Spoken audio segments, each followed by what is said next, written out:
Friends, నేను మీ Mahesh Kumar గౌడ్ని. Students కోసం group 1 re exam, group 1 prelims cancel కోసం అశోక్ సార్ దీక్ష, అదేవిధంగా 2 లక్షల ఉద్యోగాల కోసం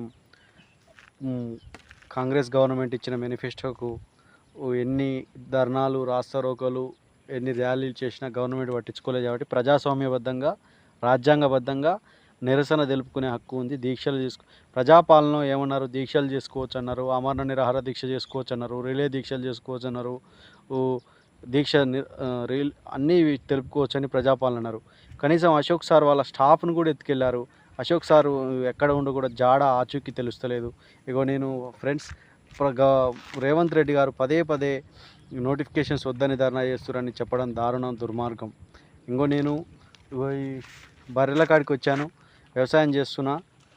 నోటిఫికేషన్స్ లేక, గ్రూప్ 1 జీవో 29 ఎఫెక్ట్ వల్ల నోటిఫికేషన్లు లేక ఇప్పుడు అశోక్ సారు మా కోసం దీక్ష చేశాడు. కనీసం చిన్న ఆశ ఉండే, ఇప్పటికైనా నోటిఫికేషన్స్ వస్తాయేమో అని చిన్న ఆశ ఉండే. ఆశ కూడా అడి ఆశ అయిపోయింది. మేము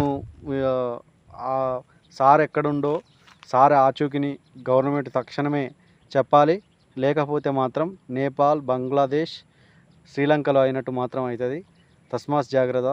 గవర్నమెంట్ అనేది నిరసన తెలుపుకోవడానికి ప్రజాస్వామ్యబద్ధంగా దీక్ష డిమాండ్లు ఏంది అని పరిష్కరించాలి. కానీ కనీసం వాళ్ళ స్టాఫు, వాళ్ళ ఆఫీసుల శాంతియుతంగా మౌన దీక్ష మహాత్మా గాంధీ మార్గదర్శకంలో, గాంధీ మార్గదర్శకంలో దీక్ష చేస్తుంటే కనీసం ఆ దీక్షను కూడా అరెస్టు, అసలు నైట్కి నైటే లిఫ్ట్ చేయడం అది చారిత్రక తప్పిదం.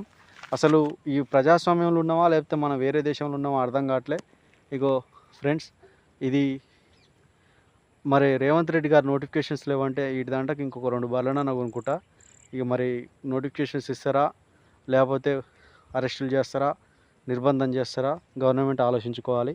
Thank you. అశోక్ సార్ ఆచూకీని మాత్రం ఇప్పుడు ఎమ్మటే తెలపాలి. అశోక్ సార్ ఎక్కడ ఉండు, ఎక్కడికి తీసుకుపోయారు, ఎక్కడికి లిఫ్ట్ చేశారని స్టూడెంట్స్కి చెప్పాల్సిందిగా విజ్ఞప్తి చేస్తున్నాను.